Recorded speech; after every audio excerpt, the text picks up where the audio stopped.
While most athletes take up sports because of their abilities or promising potential, Kenyan triathlete Joseph Njeri's inclusion in sports is a round-the-clock lifestyle.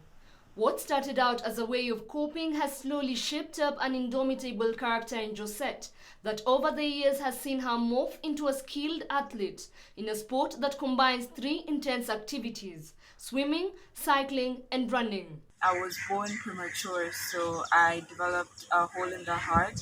And as an alternative to surgery, the doctors recommended that I do vigorous sports. So I started out as a swimmer. On 17th July this year, Josette Njeri relished the spotlight after her first-place finish in the 2021 Africa Triathlon Zonal Championships in Watamu.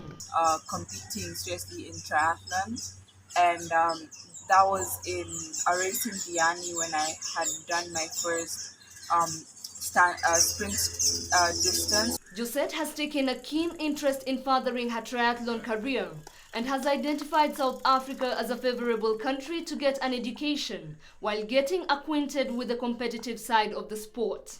South Africa is very well known for their triathletes, and it's kind of like the center in Africa. So a lot of really good triathletes in Africa come from South Africa. I think that just be able to help me go to like the next level of the sport. Born in 2003, Josette is the top-ranked female triathlete in Kenya. And while she is ranked number 22 in the African continent, her skill has elevated her to 506th globally. Rutuno Kunyike for KTN Sports.